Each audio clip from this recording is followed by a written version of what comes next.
All right. All right. Well, Preston, I was on your podcast a while ago, and so I really appreciate you taking the time to jump on my channel. We're still getting ready. That's cool. Yeah, this is good. And I've got you probably can't. Oh yeah, you can kind of see it. I've got my coffee dripping right here, so I'll be, if I do stuff over here, I'm just getting my coffee ready. So. And you've got the obligatory bookshelves behind. Yeah. I've been weeding out a lot of books. I just, I've moved around quite a bit. And I found myself lugging around books that I haven't read again, and probably will never read. So I try to weed out stuff now. But. It's a comment that a lot of people make about when I talk with pastors, and so always in front of the bookshelf. What's with the bookshelf? It's just, if you're a pastor, you've read a lot of books, you got a lot of books. And well, probably many people who watch my channel don't have any idea who you are. Yeah. So why don't you give us, but we'll dive into your story a little bit later, but just kind of give us your little CV. Nuts and bolts. Okay, so I'm 43. Became a Christian at 19. Raised in a Christian home, but kind of nominal for a little bit, and then became a Christian, like a full-fledged Jesus follower, however you want to word it, at 19. And wasn't naturally academic at all. I didn't read a book until I was, I think, 17 years old. It was the first cover-to-cover book I read, which tells you. And I got like a 3.7, which tells you about the California school system. Where were you raised? I was raised in Fresno, so just a couple hours south of you. Fresno. Oh, Fresno. A city that gets no love. And just there's not a lot of reasons to love Fresno. The armpit of California. So, I at the age of 19, when I became a Christian, just almost overnight, just absolutely fell in love with studying the Bible. I would lock myself in the closet and just study for 8 hours a day. Ended up going to Christian college. Well, talk about that love of the Bible. I mean, how did that, tell me about your conversion. So you grew up in a Christian home, but. Yeah. So, it was a Christian friend. I was a baseball player, so I was playing baseball down in San Diego. And a teammate who was a Christian made an offhanded comment. He doesn't even remember making it to this day, but he said, you call yourself a Christian, but you don't act like it. So it's typical, I would say I was a Christian, but just partying and doing whatever. And I was like, man, I don't want to be a hypocrite. If I'm going to live like a non-Christian, let's just be a non-Christian. But if I want to say I'm a Christian, let's live like it. And, at 19, and in San Diego, it's just party central, but it gets old really fast. I'm like, okay, I'm 19. Where am I going to be at 23, 25? Am I going to be the creeper that's still going to college parties? After a while, it's like, it doesn't have that fulfillment that, that it used to have. I get older, but the girls stay the same age. I didn't even realize that was Matthew McConaughey in that movie. I just realized that the other day. I was like, oh my word. Yeah. that line is etched in. Yeah. So that's, so I said, what, I'm just going to just live out this Christian thing, and there's a verse, and this isn't typical of me, but I there was that verse in James 1 that says, if anybody lacks wisdom, let him ask God, and God gives it generously. So I prayed that prayer thinking, I literally thought I'd wake up the next day like smart all of a sudden, but I woke up and I was still stupid. But God, I don't want to process. I want instant. I don't waste my time with all these books and stuff. But I almost, and I use the word miracle. I probably used it maybe twice in my life. Like I use that. I think that really is to call it a miracle, and not even now, I wouldn't call it a miracle, but there was some real decisive divine interruption, because I went within a week of hating to read. Like it was agonizing to read more than a half hour, to like, all I want to do is sit in a room and just study the Bible. And it was just weird.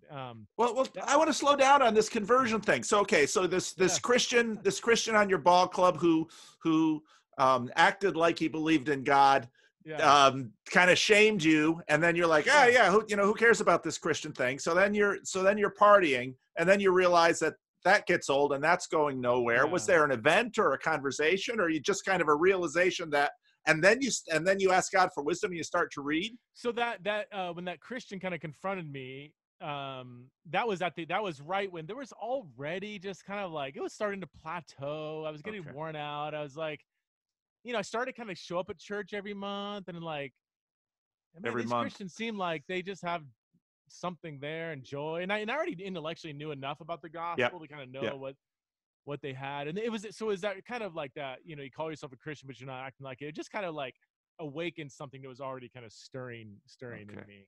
So yeah, you start reading the Bible, and what did you find? Well, so I moved back home to Fresno, and my mom had this shoebox filled with sermon cassettes, and you're gonna appreciate that. Well, maybe you will. There was, Charles Stanley, Andy's dad. Yeah. D. James Kennedy, Chuck Swindoll, John MacArthur, okay, and maybe a few others. Chuck Missler, these are names that. Greatest hits of preaching in the 80s. Oh, that's exactly what it is. The greatest hits in my mom's shoebox. And so, I'd listened to all of them, and I just, for some reason, really resonated with John MacArthur. He was really, he made studying the Bible exciting, and he went deep. I just had so many questions, and he made me fall in love with just studying the Bible. And I'd sit there every night and just listen to sermons and listen to them over and over and over. And now if anybody does know me, just keep going. We'll sort out John MacArthur later. But that's fascinating. So I ended up going to John MacArthur, the Masters. It's called Masters University now. Yeah, the school that he's a president of. Majored in Bible. I was a kid in a candy shop. I was like, wait a minute. I can take Bible classes. Like, my homework is studying the Bible. The first day of class, I got done at noon, and I had, homework for the next week to be due the next week. I went home, or in my dorm room, turned off the lights, turned on a little lamp, and I took me 7 or 8 hours, banged out all my week-long homework, and it was a joy. I was like, I can't wait till I get more homework, was the kind of the thing, and that, honestly, Paul, that was 1997. I was 19 years old, about to turn 20. And that really didn't stop. I mean, so that was 2 years of master's college. And then I went to Israel for a semester and studied. And that was just unbelievable to be in the land for a whole semester, just like studying, especially Old Testament archaeology stuff. And it was there that I had a professor. And again, this is a very conservative Christian college. Okay. Like, you can't wear jeans kind of thing at a college. Like,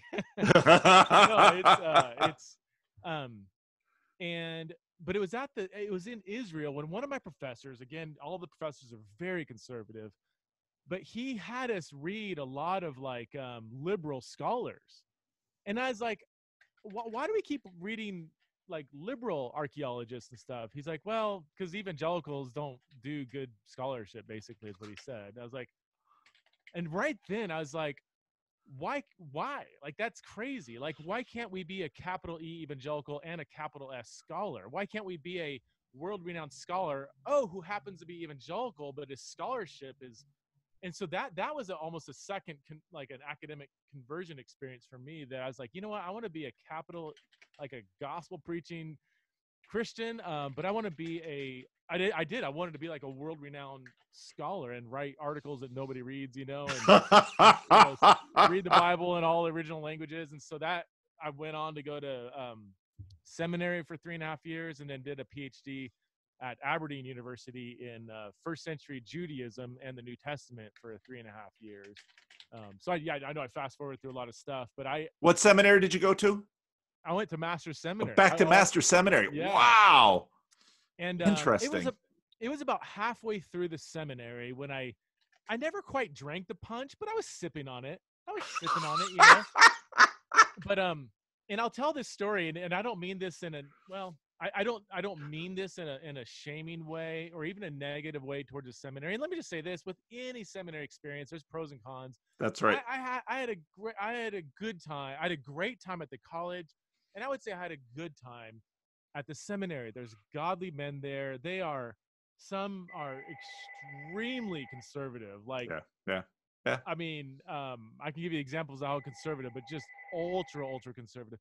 But they also woke up every day and prayed for 4 hours, like, Yeah. That's and right. like just That's right. they were generous with their time and money, Yeah. and Yeah. there's just there is.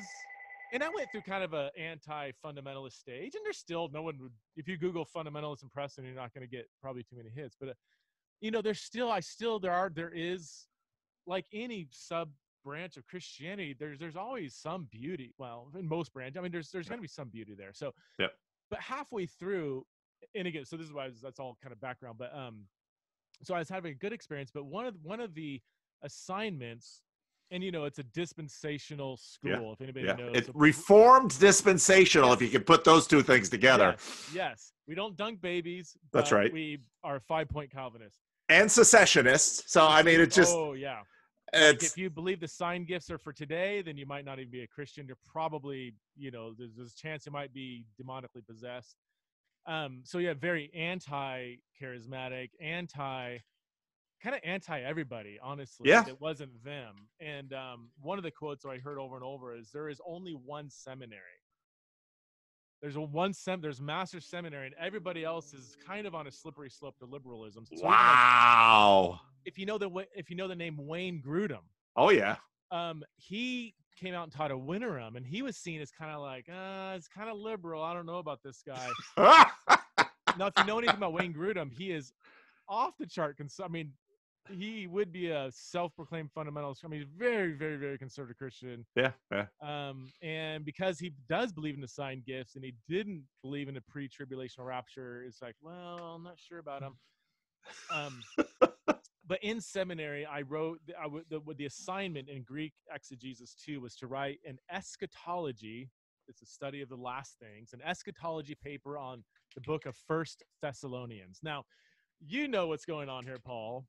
Some of your listeners might know what's going on here. First Thessalonians chapter 4 is the main passage that some people say teaches a pre-tribulational rapture, where at some point in the immediate future, all Christians will be raptured up to heaven. We'll avoid the 7-year period of tribulation, and then Jesus kind of returns, okay? And so they wanted us to write an eschatology paper on First Thessalonians, and the goal, of course, it didn't say this, but the goal is that so you would see that the pre-tribulational rapture view is correct. So I wrote an eschatology on First Thessalonians, and they taught us to read the text as if it was first written. So I'm like, okay, I'm sitting in Thessalonica. A letter carrier shows up and reads these, now we'll call them chapters, but it's just a scroll. And they hear what Paul says in this letter. And I'm like, well, we don't get a pre-tribulational rapture from this letter alone. Like the Thessalonians wouldn't have been a pre-tribulational rapturist. And I'm using their exegetical method to get to that conclusion. I'm like, well, yeah, you read the Bible in its historical context. How did the original readers hear it? So I said, obviously, this book alone doesn't teach. I'm not saying it isn't true. I'm just saying this book alone doesn't teach it. And that didn't really go well. I learned that the assignment in the next year, they changed it to not write a eschatology on First Thessalonians, but write a pre-tribulational eschatology on First Thessalonians. That was the new assignment. And that was when it kind of like, when I stopped sipping the punch, I was like, that's academically dishonest. That's exegetically dishonest. You can't say, here's the conclusion, now go find it in the text. They taught us all along and interpretation. Like, you go to the text first, and you draw your theology from the text. But I was starting to see, like, and we're all guilty of this. Like, I'm not just, this isn't just picking on masters at all, but I mean, don't say you're just going to the text to form your views and then tell me, here's the view, you must go to the text to prove. So that's when I kind of backed away and said, I just want to study the Bible, and I want to let the Bible dictate my beliefs. So that was 1990. No, that was probably 2002. And that's been my mission ever since, is what does the Bible actually say? Even if it gets me fired from my job because I hold a certain view, even if I lose friends, whatever, like, my friends didn't die for me, my jobs didn't die for me, tradition didn't die for me. So I am I'm a classic kind of reformed and always reforming, like the Bible is, and I've come to value tradition way more than I did before. But so that's been my shtick ever since then, was like, I'm just going to study the Bible as well and fairly as I can and try to form my beliefs from that. And even if I go liberal, whatever, if I go conservative, whatever, like, I don't care about those labels. I just want to be as honest with the text as I possibly can. So you got a PhD in Aberdeen on first century Judaism. Pretty popular for those people who don't know, and why would just about anybody listening to us know? But I mean, American evangelicals that get their degrees in the States, it's like, I'm going to go to Europe and get, and first, Second Temple Judaism, very hot space right now in terms to study. And so you get out, you get your newly minted PhD, and did you look around for a seminary job to teach in and discover that they're minting way more PhDs than they have jobs for? I applied for 37 jobs. And I got shortlisted at 4 of them and denied from all 4. And I only got a job because, I got a job at Cedarville University and Cedarville is a very conservative school too, but they were going through a lot of internal kind of tension. So they ended up firing 2 tenured professors over the Christmas break. So they had one position open in the fall. I was one of 7 candidates, didn't get it. And then they fired 2 tenured professors, so they needed to kind of hire 2 more people. And my good friend, a guy named Tim Gombas, who's actually teaches at Cornerstone or Grand Rapids Seminary, where you'd be familiar with, he was teaching at Cedarville, and he kind of said, hey, let's get this guy in here, So I got hired on there at kind of last second to teach Old Testament, actually, at Cedarville University. So I was the only one out of my graduating class that got a job directly out of my PhD. It is... Honestly, I mean, when people say they want to do a PhD, they want to teach. I know. You got to be, like, just know. I mean, for every job application, for every job opening, there's 120 to 150 applications. Yeah. 90% have PhDs. 50% have like peer-reviewed publications. Yeah. Now, in my experience, because I've been on the other side, where I've been on the hiring side now, I will say that on the hiring side, it's kind of hard because most schools are looking for, they want to prioritize diversity, especially gender diversity, ethnic diversity. They want somebody who can teach. Yeah. Someone who students will like to hear. Yeah, who's not weird. And I hate to say it, but among those 150 candidates, that gets small pretty quickly. There's a lot of just social awkwardity in academia, and they want to teach, I want to teach I specialize in the ending of Mark. So I'll teach all your classes on, Mark 16, verses 8. I was like, no, we need you to do teach the Bible, like in a semester. Like Old Testament survey. Right. Something any old MDiv can probably do a better job on because they're more fun to listen to. That's right. Yeah. So anyway, that's my story in a nutshell. So, okay. So you taught at that school, and at some point, you're not teaching there now. I mean, I don't know a lot about your career. I know you've written some books. I know, and we'll get into some of the areas that you're probably a little bit better known for now, but so you taught for a little while. You didn't stay there. What happened? So when I got done with my PhD, I still wanted to be a capital A academic. Like I really still wanted to be a Christian scholar, but I was a little bit burnt out, and I still had this kind of growing desire to help the church understand controversial issues. And so taught there for 2 years, and then ended up getting a job it was during that time when my views on, and this maybe come up later, but my views on nonviolence started to form. And also my views on just God's heart for the poor and marginalized started to really take shape. And, Cedarville University has loads of money. It's a really I remember, we had a $19 million, $17 million Bible, building built just for the Bible faculty.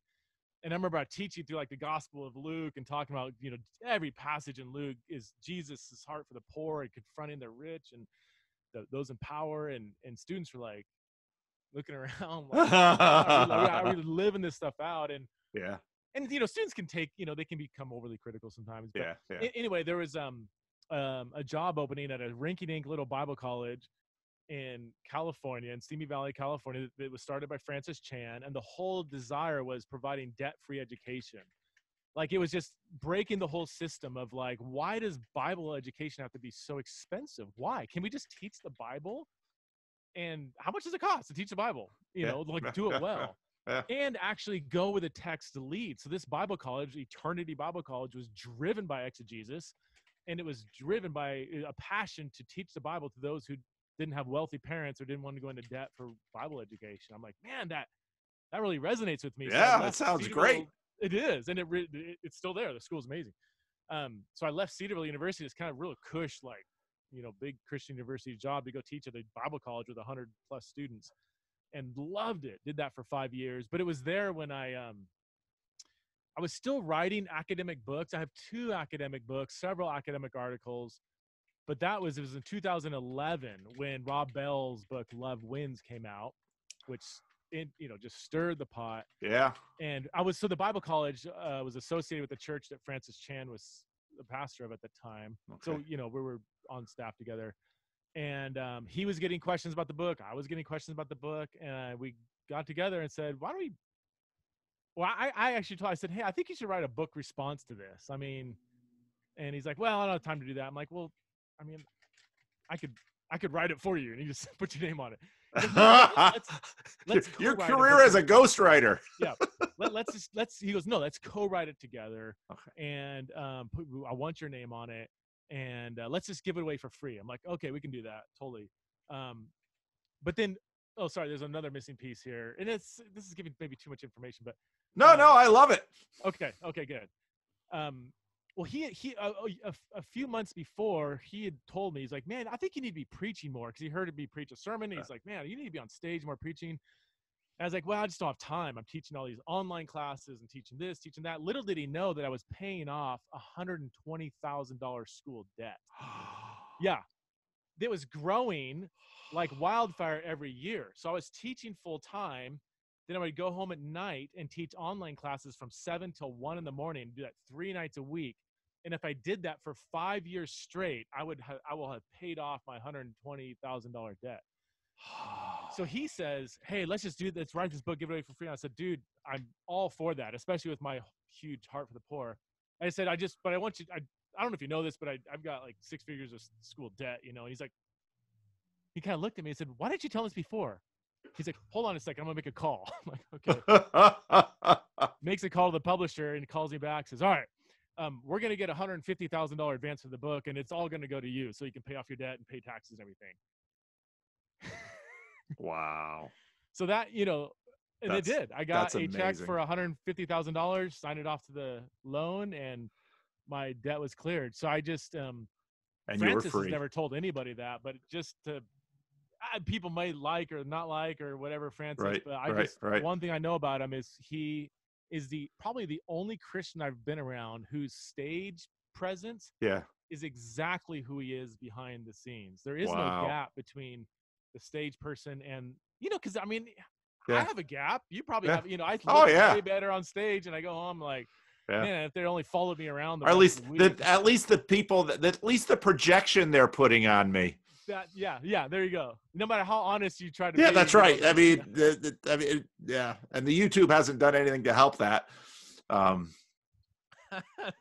But see, it's funny because I know, all these names from Southern California, John MacArthur, Francis Chan, I've lived for the most part in kind of ignorance of all of these people. You hear their names, they're famous, a very low resolution sketch. So, and I know that Francis Chan then took a pretty big turn and, obviously decided to get off the big stage and do other things, which is something I deeply respect.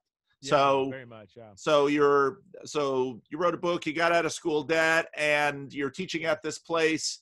And so it sounds very much like formation is happening in you all along the way, that your desire for scholarship, your desire for serious biblical engagement, your desire for real life engagement. Yeah. So that book was called Erasing Hell. It was kind of like, and what does the Bible say about hell? Because both Francis and I looked at each other and said, I don't know I know what I grew up believing, but like I've never studied the Bible. So let's just look at what does the Bible say about hell? Specifically, if there is a hell, and if people go there, is it irreversible? That was the main question. Like universalism versus not universalism. So we concluded on the traditional side of that question. It was more complicated than both of us realized. Yeah, yeah. And I tell people often, I say, the word hell isn't in the Bible, and they look at me and Yeah. I say, well, it's not in the Greek. Well, what do you mean it's not in the Greek? Well, you got Gehenna and you got Hades. So, Right. well, Yeah, those are two different things. That's right. So what that book crystallized something in me, because the language of that book was so just conversational, and yet the end notes, because in popular books you do end notes, not footnotes. I'm quoting Jewish texts, literature. I'm quoting scholarship. So the notes read like an academic book, but the language reads like a conversation. And I fell in love with that. We call it bridging the gap between academia and the average person, talking about something without. We all have presuppositions, but giving a fair, honest shake of what does the Bible actually say about this or that controversial topic. Yeah. And I was like, this is what I want to do for the rest of my life. And I fell in love with writing, just the art of writing.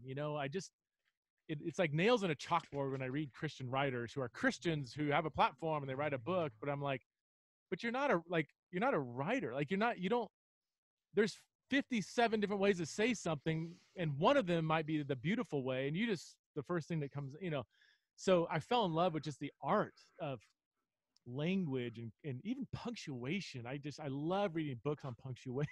I do. I love reading books on just the craft of writing. So that's been so I've written several books since then on controversial topics with a more conversational tone, but reading every academic book on the topic. So if you're reading the book, you don't know it's an academic book, but if you're an academic, you go to the footnotes, you're like, oh yeah, this guy's done his academic work. So now you're fairly well known for stewarding the sexuality conversation. How did you get into that? Was there another thing that you were stewarding before that and you just kind of wound up in there, or yeah, so how did that happen? Started in 2011. I was the hell guy for a couple of years. Okay. Then I wrote a book on nonviolence. Okay. Well, I was writing a book on what does the Bible say about warfare and violence, and landed on the side of nonviolence. I don't like the term pacifist, but basically, for lack of better terms, I would endorse a brand of pacifism. And then right at the tail end of that book, I started doing a lot of research and blogging on sexuality and found out, whoa, this conversation is way more complex than I thought. Yeah. One of my early discoveries was since 1980, there's been about 30 books written on an academic level on what the Bible says about homosexuality, and about 27 of those books say that God doesn't condemn same-sex relationships. I'm like, wow. So the overwhelming biblical evidence or biblical books written on this are in favor of an affirming view of same-sex relationships. I'm like, I don't think any Christian even knows that. People found out I was writing a book on it. They're like, aren't there already tons of books on it? Like, yeah, they all argue for the affirming view, and maybe the affirming view is correct, but I just thought that's interesting that we have this assumption that the traditional view is correct when most of scholarship, biblical scholarship, is saying no. So anyway, that took me down a big path. But my unique journey in sexuality has been a blend of deep theological study, but then also like a relational thing. I remember meeting several LGBT people early on, and the common response I would get was, I've never met a Christian that was kind to me. Like, oh my wow. Word. Look, I don't care how fundamentalist you are, you should be upset at that statement. You should, like, if you actually follow Jesus, that should bother you. If it doesn't bother you, then go read the Gospels again. Jesus encountered all kinds of people that weren't living out an ethic that he would endorse, and nobody walked away saying he was unkind to them. So that sent me in this really tailspin of a journey of just figuring out, okay, what does the Bible actually say about sexuality and marriage, and how do we, if the traditional view is correct, how do we live this out in a way that's much, much, much better than has been done? And then I kept hearing Christians talk about the topic, and I'm like, so much of what you're just saying is filled with so much ignorance. The language you're using, the things you're saying, the stuff the posts you're, it's just like, you haven't really taken an honest look at this topic. So much fear driving this. So yeah, that was that's been my life. I mean, so right now my full-time job in the last 3 years is running an organization called the Center for Faith, Sexuality and Gender, where my full-time job is helping church leaders engage this question with theological faithfulness and courageous love is our kind of tagline. So this is a center. What does that mean? You're kind of a consultant. You go to places to consult, or you produce materials. I mean, what does that mean? All of the above. Yeah. So Okay. some of the big things we do is produce resources, web-based resources, written resources, video resources. That would be half of what we do. Some are like small group curriculum. We have a whole 8-hour online class. We do testimonial videos. We have on kind of white papers called pastoral papers on various questions. Can a Christian attend a same-sex wedding ceremony? And so we have that whole site with loads of resources. And then the other half of what we do is we train leaders and pastors in how to engage this conversation. So I travel quite a bit. Okay. And our bread and butter thing is a one-day, we call it a leaders forum on faith, sexuality, and gender. It's a 8:30 to 3:30 all-day training thing on faith, sexuality, and gender all around the country. So we do about 14 of those a year. We also do like 2.5-hour evening session for kind of more lay people the night before. And then, on top of that, I do speaking at colleges and other church will have me come in, especially churches with larger staff, come in and do like a staff training or whatever. But okay. So yeah, that's okay. Yeah, that's what I do. Now, if anybody wants to find out your positions and what you're doing, there's tons of stuff on the web. They can Google you and can find all that. And I'll have notes and stuff here. Right. Doing this kind of work, what have you learned? What are your top impressions? I mean, not even just on the subject, but what have you learned about the church, the world, the engagement between the church and the world? Oh gosh, oh man. In no particular order. So early on, so I wrote a book called People to Be Loved, Why Homosexuality is Not Just an Issue. It's about 70% Bible, going through all the passages, and then about 35% kind of relationships, pastoral questions. Leading up to that, I did a lot of blogging on various passages, just as honestly and innocently as I could. And I was finding that some of these passages that Christians go to, I'm like, I don't think this passage is saying that. The classic one is like the story of Sodom and Gomorrah, where the entire city was trying to gang rape 2 angels. Okay. And then I go talk to some gay people. I'm like, hey, question, so do you struggle with wanting to gang rape angels? And like, no, not my orientation, I'm like, okay, cool, and yet people still keep like so quickly and haphazardly quoting this passage and just making a direct line, Sodom and Gomorrah, gay people. Right. And then I saw the trauma just formed in 13, 14, 15-year-old kids who are being told, go look at this passage, see what God says. And then they read this passage about attempted gang rape. And they're like, oh my gosh, am I a monster? Am I sick? Like, is that me? And I'm seeing just how the misuse of the Bible it can be so destructive.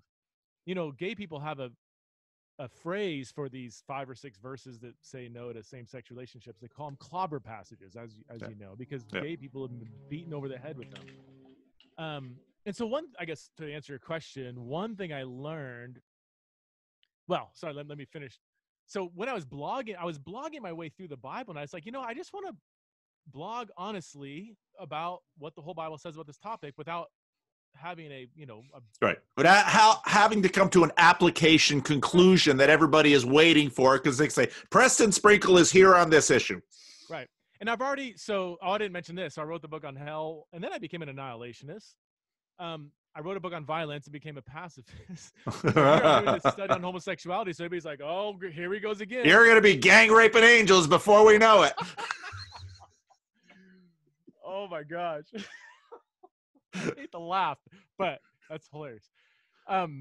So people were, really freaking out, like, well, where do you stand? And I'd like, relatives like, Preston, where do you stand? I'm like, I don't know. I'm halfway through Genesis. I'll let you know when I get to Revelation, because I was taught by John MacArthur that you begin with the text and go where the text leads. So what, to answer your question, Paul, is I learned that quote unquote biblical Christians can be so scared of studying the Bible. I taught at Nottingham University for a semester. I was the only evangelical on faculty there. And the head of the theology department said, no joke, and he wasn't even joking, asked him about, would you ever hire like an evangelical, like for a tenure track position? He says, you know what? Yes, I would. I can't do a British accent, so I won't try. But he's like, yes, wouldn't mind. We wouldn't mind hiring an evangelical if they would just, stick to the text.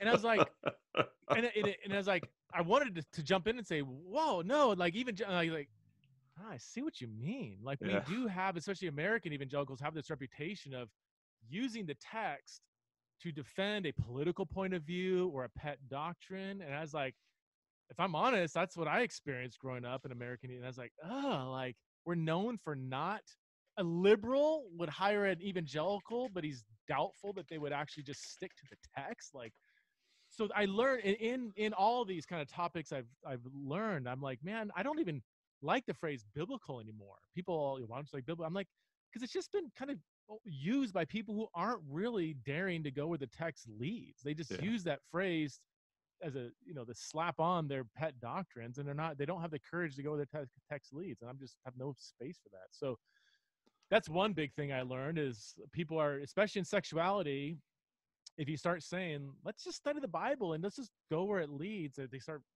like, oh, what if it leads us to the wrong view? I'm like, well, if it's the biblical view, then it's not the wrong view. It might be not the view you want it to be, but. No, I've seen that over and over. I've told the story a number of times. My mother-in-law is passed now, but there was a big controversy at Calvin College over Genesis and science. And there was a conservative named Leo Peters who was putting out ads in the Grand Rapids press. And I was at Calvin College and Seminary at the time. And my mother-in-law, who was a fundamentalist Baptist, was, reading this stuff in the press. And, she wasn't really happy that her daughter, who's now my wife, was going to Calvin College, and because she would rather she had gone to maybe Wheaton or Grisboom or, Baptist College, whatever, in Grand Rapids. Grisboom, I've never. Grisboom, Grand Rapids School of Bible and Music. Oh gosh, okay. They it's Cornerstone now, right? It's Cornerstone now, but they used to be Grisboom. They used to occupy the campus that my parents and my grandfather, my parents went to on Franklin Street in Grand Rapids. I mean, so I'm steeped in that community. Yeah. But so then I'm talking about, I'm learning Hebrew and I'm reading Genesis 1. And it's like you start reading that text and you start studying a little bit. It's like, whoa, this is from a different world. This is a conversation that I didn't know much about. And so then I'm talking to my mother-in-law, I'm talking about the firmament and what is that firmament? And so then I said, well, get your Bible, off the shelf. So she took her Bible. She was a deeply devoted woman, studied the Bible. It was a King James version. I opened the book and I discover right there in Genesis 2, she had penciled in some corrections to the text in order to harmonize Genesis 1 and 2. I said, now, Mom, you're not supposed to change it like this. Well, but that's exactly, she was correcting the Bible to fit, what she had been taught. And obviously, she did it explicitly in pencil in her Bible, but we all do this mentally because we're all dealing with the dissonance and just the astounding thing that the Bible is, that this library really written, most of which by people we have no idea who they were, and it's hotly debated when the pieces of it were made and then when they were put together. And I mean, that this would be the most popular book in all of human history by far. The whole thing is to me just astounding. So, and what you say, I have often found to be true in the church, and I think you and I got to a point and thought about doing a PhD, but then I began to look at things and said, why would I want to do that? I'm going to go tens of $1,000s into debt in order to be qualified for a job I can't get and get paid less than a pastor of most churches. That's right. You gotta be called for, I mean, in the real sense of the term, to academia to do that. Yeah, it's not for the faint-hearted. So go ahead. Even that, the view of the Bible, I just, what if we let the Bible define what the Bible is? And I taught Old Testament survey for years, and I just see people who have an overly conservative view of the text. They get themselves into trouble, because if you have an overly literalistic understanding of the text, and then when there's problems that face that view of the text, and you're forced to like kind of manipulate science or manipulate whatever, people ask me, well, do you think Jonah is literal? I'm like, if the author intended to be literal, then sure. But if he intended it to be a parable, then you're actually going against the text of scripture if you interpret it not as a parable, if that's what the author intended. Job, was Job a real person? Probably. I know probably that those conversations that make up 90% of Job aren't historical, because people don't talk in Hebrew prose. Like, roses are red, violets are like, we don't talk like that. That is an author dressing up the story. And so it doesn't seem like the author intends it to be, let's just say, as literal as, say, First Kings or something, and same with Genesis. I don't think Genesis 1 is a poem like some people say, but it's certainly not prose in the same, I think it's like a poetic prose. I don't think the intention in Genesis 1 and 2 is to give us as airtight of a literal description as some people make it out to be, or maybe it is, but there's some flexibility here. You can have different views on the age of the earth, and you're not necessarily selling your soul to the devil on, abandoning scripture. But anyway, that had to open up a whole nother. Yeah, there'll be comments. There'll be comments on Preston just for that little. It's you learn as a preacher that it's almost always the little asides that come off those are the things that get you, and it's like, ooh, I probably shouldn't have said that. Let me repeat the point though. It's what the author it's what the inspired author intended this text to mean. Nobody can argue with that. No, I mean, KJV only, literalist, 6-day creation, 4004 BC, whatever. You can't argue with that. Like, you have to agree with that statement. So we're on the same page.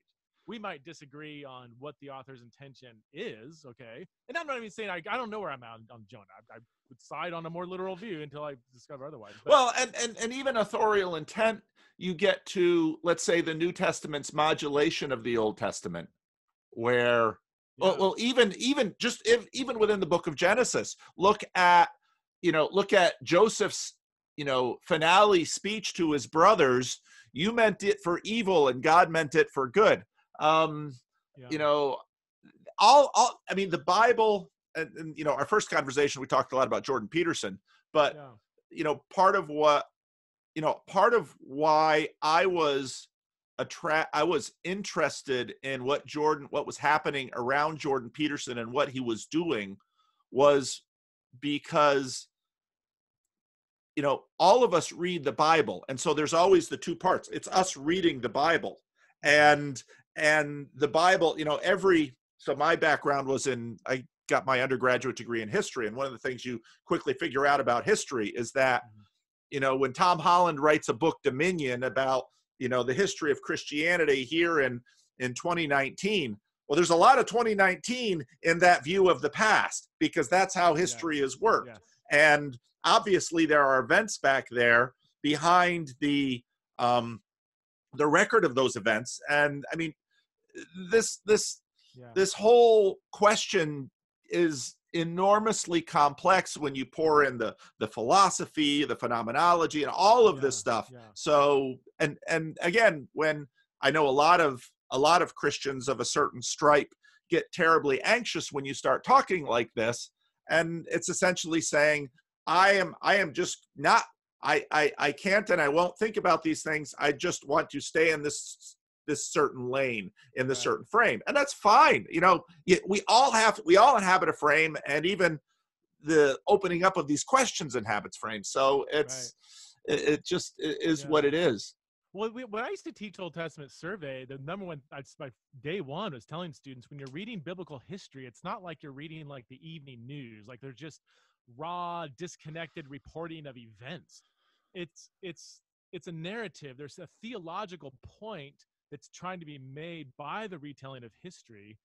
So don't just go looking to, don't just try to, read the flood account and say, we need to make sure that this actually happened. You need to read, what's the theological point being made here by the way the story is being retold. So, which even the retelling of the news is very slow, but anytime a reporter or writer is reporting history, you're by nature being selective. That's right. Because you're trying to craft a certain point. That's right. Well, I was just recently, I've seen almost none of the impeachment hearings, but I just caught just to spike our clickbait and provoke some comments. But I just caught a little bit of the ambassador to Ukraine, and I was watching her and I was just listening to her, and I thought, wow, she just seems deeply credible to me in terms of a professional, a professional.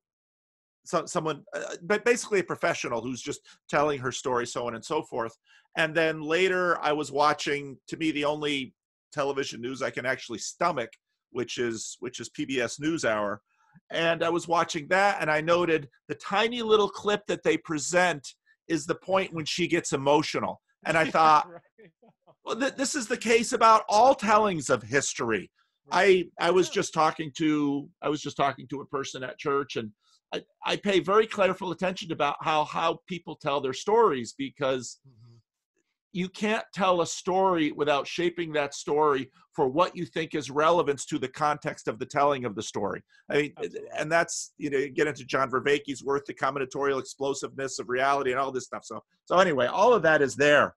And so it is incumbent upon Christian leaders to do this work for the church and for the sake of the church, and to do it honestly and well. And to come back to some of the questions about, sexuality, when I watched, a bunch of this stuff start to blow up in the church, it's like, okay, I've read the Bible most of my life. And, for a while, all the talk was about, biblical values and family values. And it's like, show me one non-dysfunctional family in the Bible. They're all a mess. And you talk about, well, this is God's plan for sexuality. And it's like, well, I read about Jacob, and, he married sisters, which later is prohibited in the Mosaic Code. I mean, the whole context is enormously complex. And then you look at just historical, situations. Look at Augustine's life.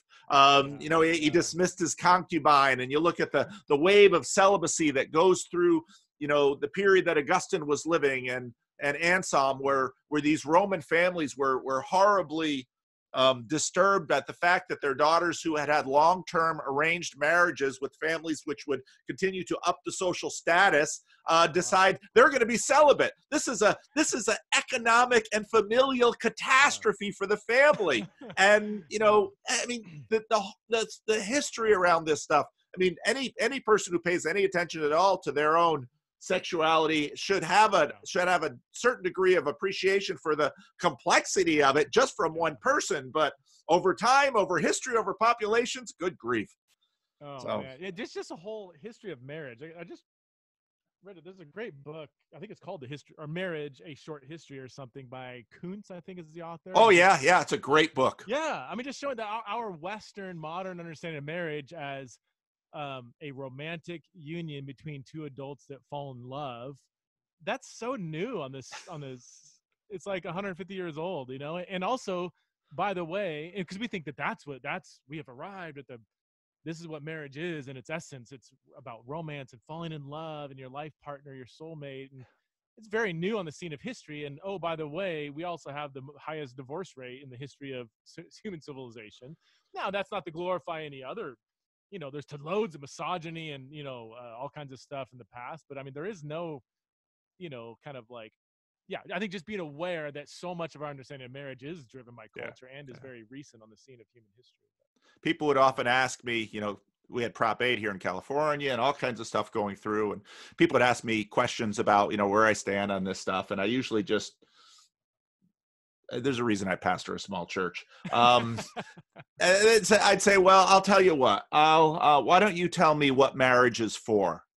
And I'll tell you what my position is. Yeah. And well, what marriage is for? What do you mean? Well, what is marriage for? I mean, we're having this big debate about who should be allowed to marriage and marriages that the government will recognize and so on and so forth. Well, tell me what marriage is for. And if you and I found that very quickly people realized that, it's custom and habit that they were simply following along and depending on their tribe. And so people over on the left were saying, well, of course this, and people on the right were saying, and especially as this is happening so fast in real time. And then I would make statements like, well, you remember in that Hillary Clinton didn't embrace same-sex marriage until 2013. I know, right? And so, anyway, I didn't want to, maybe sometime, it would be really cool to have to compare notes at some point on some of these issues that you've written about, but I don't usually like doing that until I actually get a chance to look at your stuff. So let's not do that. Let me just ask you right now, do you have any hard stop times that you have to be aware of? No, I don't. No, today's a pretty lazy day. Okay, cool. So, I've done a lot of pestering you, and I really appreciate you telling your story. And part of the reason I do that a lot in my conversations on my channel is because, obviously, just like Sitz and Laban, your story really contextualizes you. And now every time, so I'm definitely going to look up that Hell book and some of your other work, because now I have a much better understanding. My resolution of your work was just so low because there's so many people in the world. How much time do we have to find out about anybody else? I really appreciate you kind of walking through your story. And obviously I'll send the recording of this to you. And if you want to use it on your podcast, it's likely that some people who listen to your podcast don't even know your story. You know what? That's true. Cause I don't like talking about myself unless somebody asks. And since I'm the host, nobody's. That's right. Every now and then I'll so I do have a Patreon account, and so I release 2 Patreon podcasts every month just to my supporters. So sometimes there I get real personal, and I don't think I've told my story as in depth as I did earlier with you in a long time. And then, that was my sermon for several years when I first became a Christian, your testimony, whatever. But that's the evangelical thing. I know, right? Which is itself a very, a telling with a purpose. Oh, totally, right? Yeah. So where do you want to go? I would love to, what are you thinking about? Well, we had talked about the Joker movie a little bit, but there's the Jordan Peterson stuff out there, and I don't know wherever you'd like to pursue. So I just actually did a podcast with Luke Thompson. I think you know Luke. Oh yeah, on the Joker. We released it yesterday. Really? We're on your channel? Yeah, it just came out yesterday. Yeah. Okay. So that would be Monday. I don't know what the 18th or something, 17th. So we were actually. I was speaking out in Minneapolis, and I had a gap of time between speaking engagements. So we went out in 2 p.m. on a Monday. And saw a movie. I had a huge bucket of popcorn, big old Coke, I felt like such a slob. I mean, he goes to the movies. But then that night, we went out to a pub and had a couple drinks, and I set up my computer on the bar, and we just talked about the movie. And, Luke made a comment to me that this is one of the most culturally significant films. And so and one of the most artistically beautiful films. And he's a pretty intuitive guy when it comes to this stuff. So I was intrigued by it. So I was looking forward to watching it. So we don't need to spend a lot of time here, but honestly, I mean, your take on the Joker, your podcast now. So I listened to your podcast before I saw the movie, and now looking back, I mean, I don't remember every word you said, but I just resonated. I don't remember most of the words I say, so don't worry about it.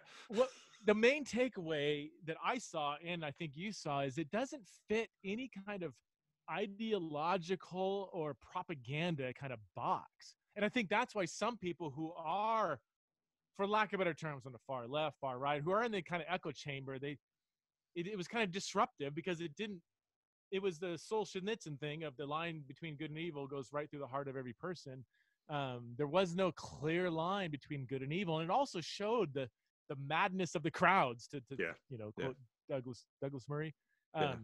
And I just really appreciated that it wasn't like, I didn't see the movie, but the Shape of Water just seems so predictable in terms of the ideology or whatever, which, whatever. But I just love that it was just a disturbing, disruptive movie that was so just thoughtful. Anyway, and so this is the first R-rated movie apparently to top $1 billion in ticket sales. Wow.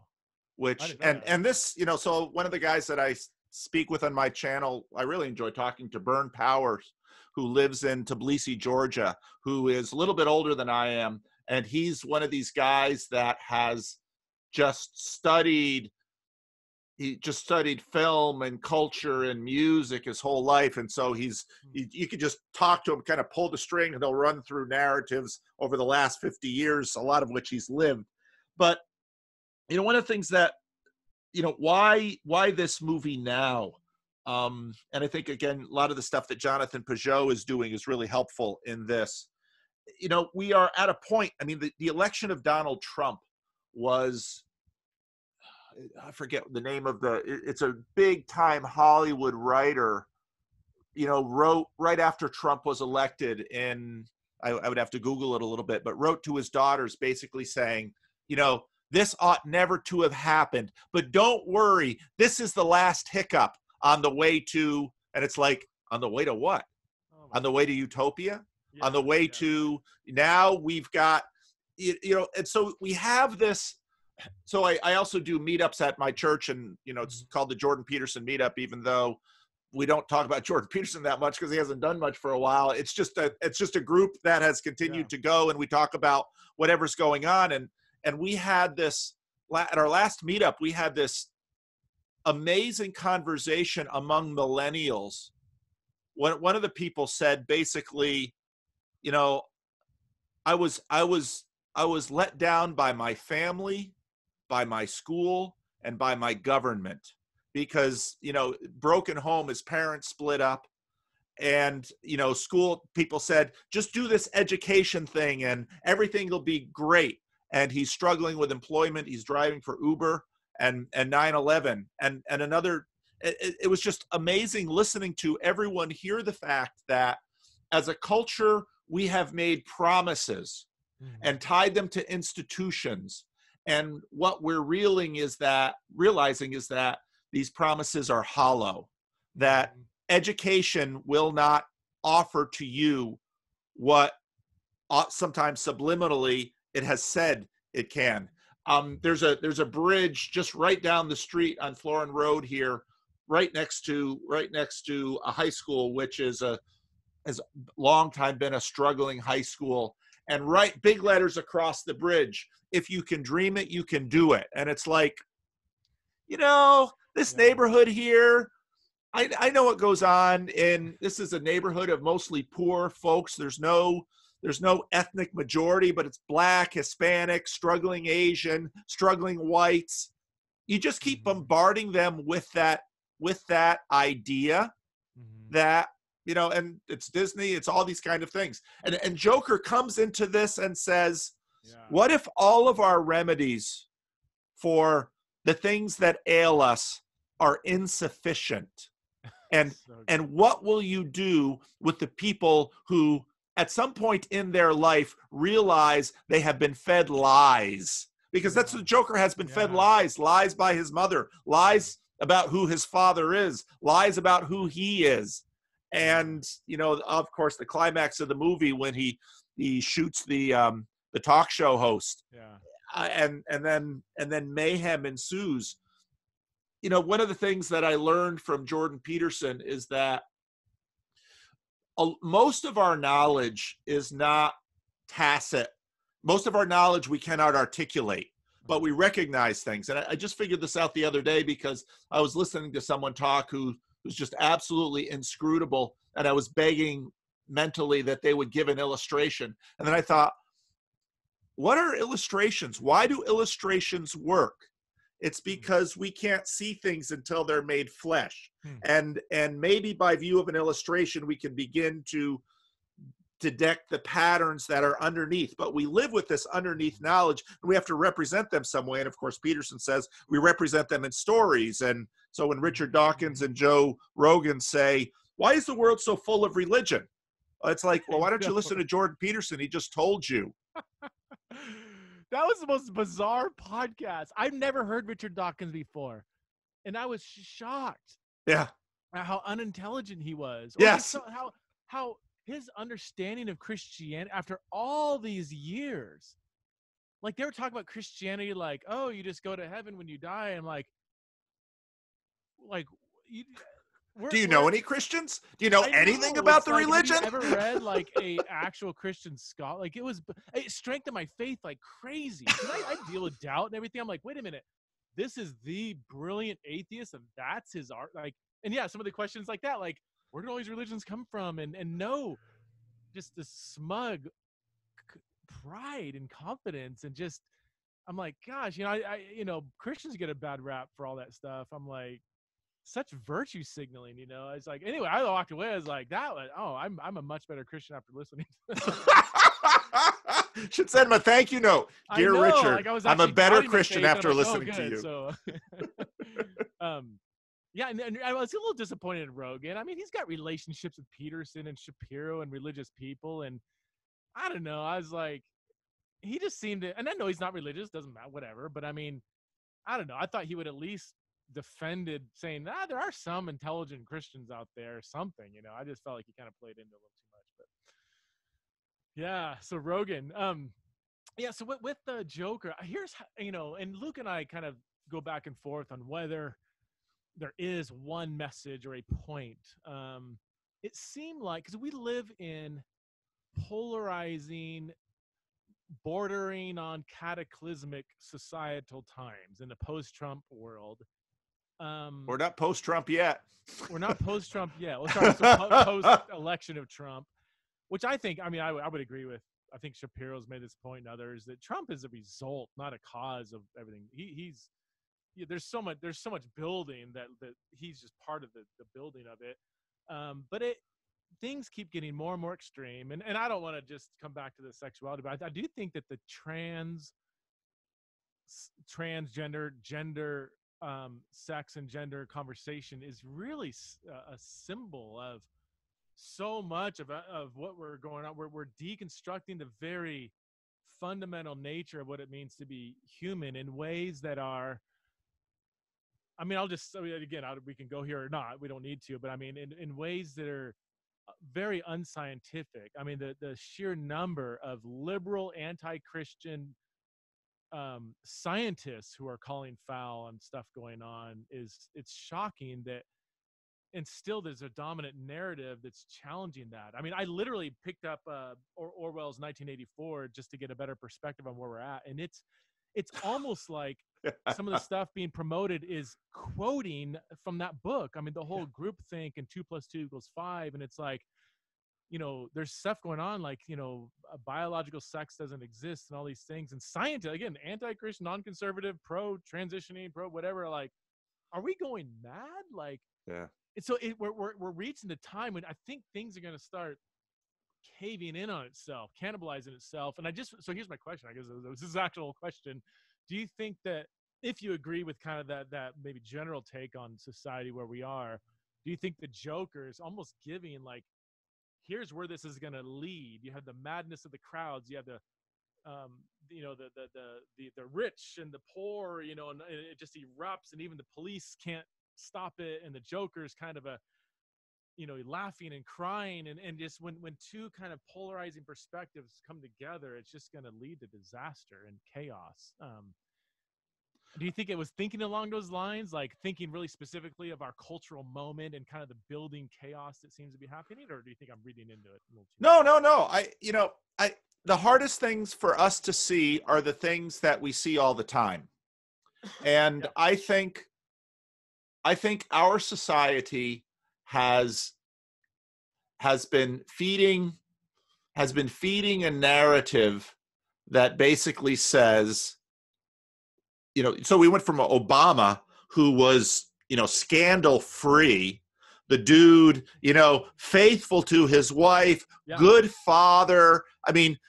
Obama, who, the conservatives will say, well, opened with Title IX and everything, opened the door to this libertine chaos, but a living Puritan to, Christians lining up to support, a guy who, sleeps with porn stars for money.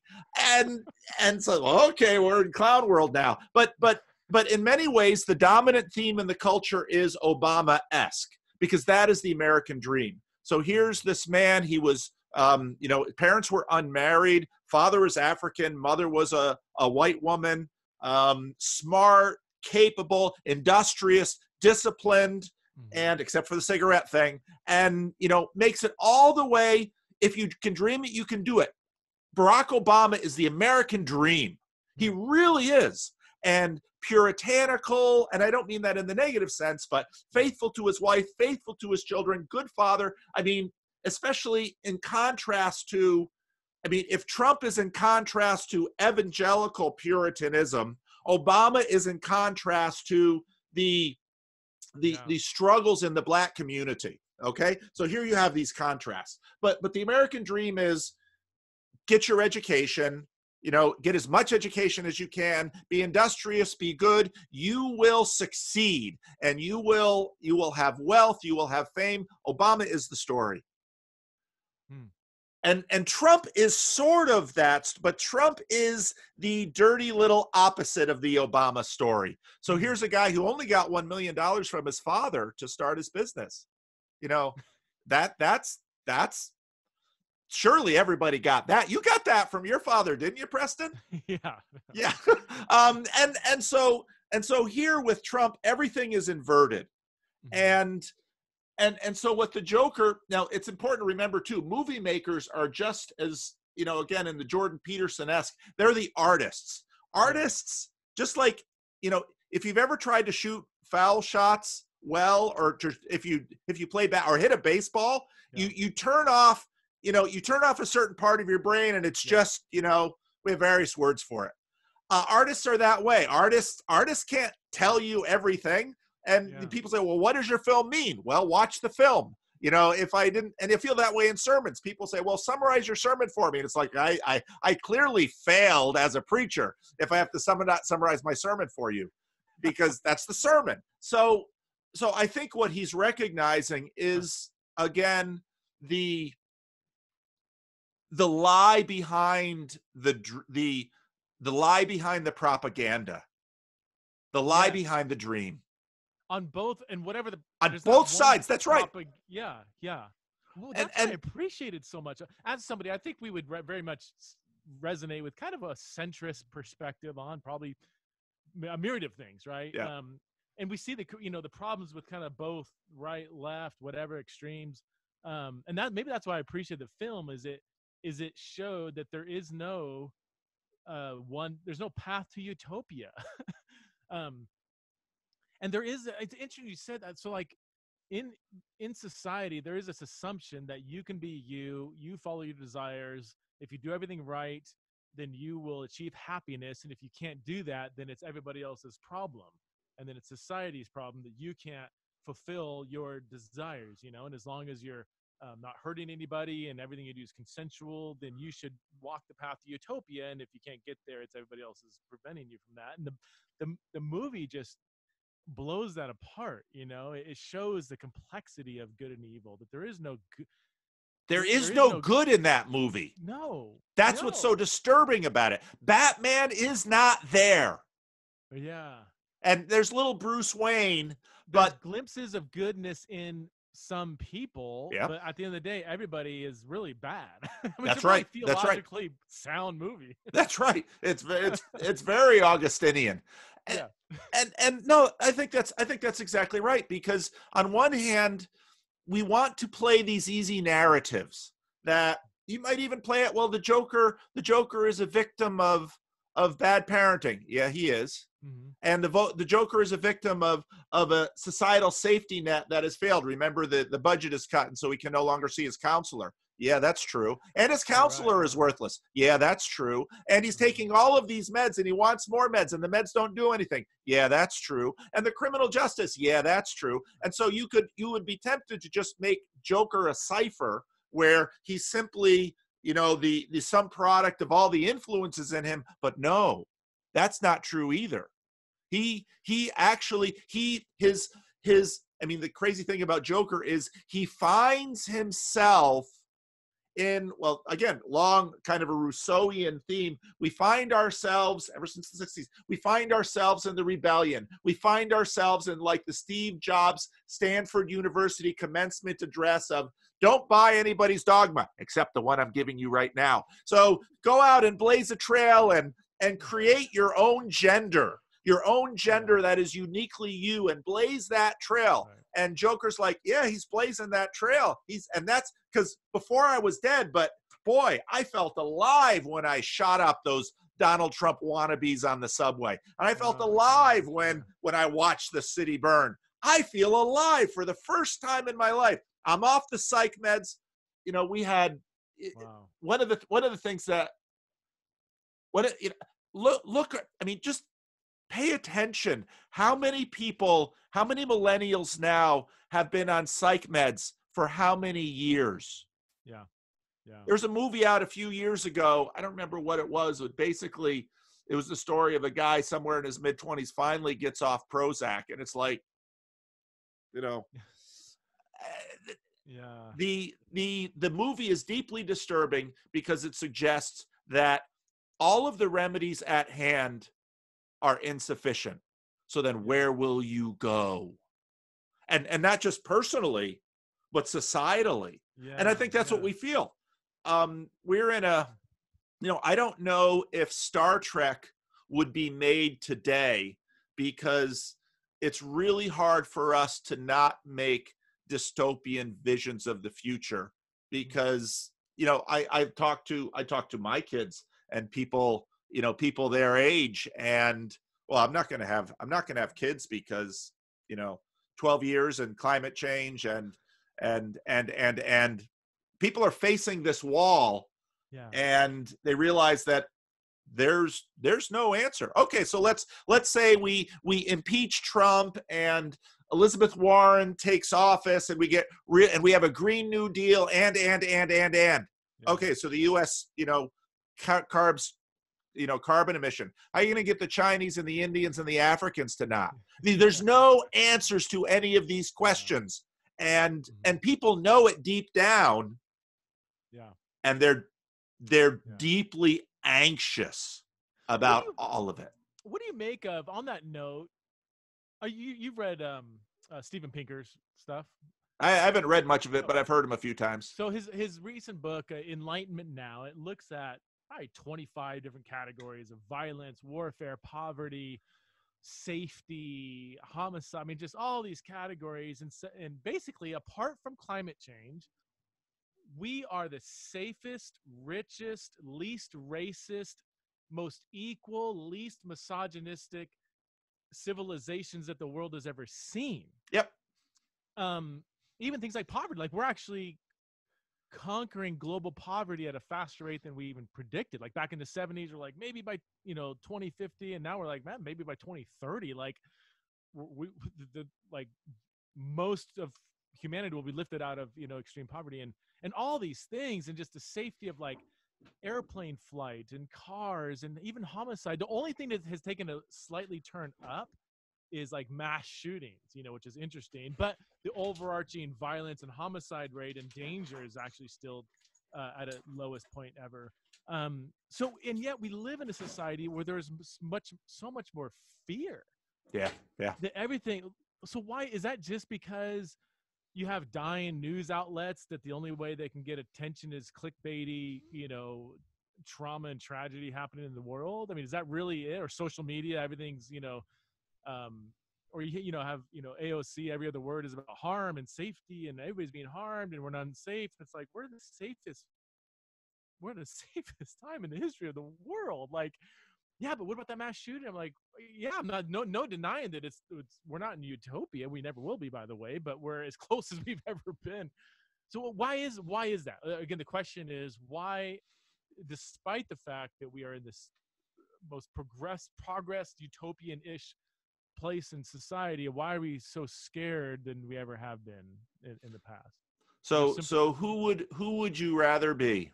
The young ball player who's showing promise, and you're improving in your skills, and you've got minor league scouts looking at you, and every day something new, and you don't have it yet, but this is Jordan Peterson-esque. Your life is full of meaning because there's a goal out in front of you and you're building towards it and everything.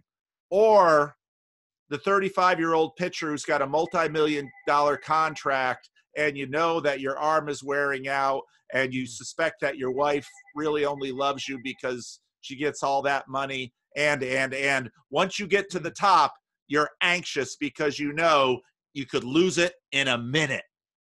And so, why the meaning crisis? Well, again, I look at, I think about my experience with people in the third world. Their lives are full of meaning. They're full of struggle, full of pain. Sure. Living on the edge, but it's meaningful. Yeah. A couple of days ago, or a couple of months ago, when I was doing I make videos partly because it just helps me think. I realized, so you have all these homeless people. I think a lot of these homeless people, not consciously, but subconsciously choose homelessness because it's the only way they can stay alive. Because the alternative for them would be staying on a huge regiment of psych meds in some crappy group home, watching TV all the time. And at least if they're homeless, they're, I've got Daniel's drumsticks up there, and they're ducking the gangs, and they're fighting the cold, and their life is a meaningful struggle for existence rather than the slow, gray, numb of and then the anxiety of when is the money going to run out? When is the debt going to get piled too high? So no, that's right. And these things, but I think it unmasks the anthropological assumptions of our culture, which say happiness is attainment of comfort and security. But once we attain that comfort and security, what do? We distract ourselves to death. And this is the realm. We tell people you will be happy once you get $1 million in the bank, that suburban home, that spouse that you desire, and you get to retire early and spend all of your time at the beach. Right. And that's what we tell people. And it's a lie. It's an absolute lie. And then it's that same population that has arrived, that has gotten comfort, that has the highest level of suicidality, anxiety, depression. They're on more meds than anybody else. I'm part of it. Okay, we live in the West, we can get them, but it's just, and just coming full circle. I mean, there's something to the biblical narrative that says that that there is joy in service, there is happiness and suffering, that we live in this upside down kingdom where don't just pursue comfort. Like, that's not actually going to bring human flourishing. And this is something that I just love about Christianity. I don't know. There's rather than the list of do's and don'ts, it is that if you follow the Creator's design for humanity, it will lead to human flourishing, even if it doesn't feel like it in the moment. I feel like that when I go all week and I eat out several times and have rich foods and drink a couple rich beers, or sleep in or whatever. It's like I don't feel happy. I feel like a little numb, kind of numb. Like, but when I'm like, if I ever fast, which I rarely do, or sometimes I do it for health reasons. Wish I did it more for prayer, but I mean, when I'm in that uncomfortable, I'm like, man, life there's an energy there. There's more. There's life. There's a realness to life when you don't have everything handed to you, when you have to make your own lunch and not just go out to eat. I once had, this was a period when, so Daniel, the homeless guy, was sleeping against my door. That lasted about 5-6 years until he attacked a member of my church, and went to jail. And so it was in the middle of winter, and the weather was bad, as bad as it gets in Sacramento. And I was at home in my bed, with heat and covers and electricity and locked doors and all of those things that, we very much want, and we want them for our kids. I felt in my heart a bit of envy for my friend Daniel sleeping outside against my cold office door. I felt that, and I thought, well, that's interesting. Where's that from? And I think it has everything to do with this dynamic that meaning is always reaching for this thing. And if you look at the narrative of Christianity, I don't think, I mean, why the book of Hebrews talks about the, why the incarnation? Why would, again, for those who aren't Christians who will listen to this, play along with me.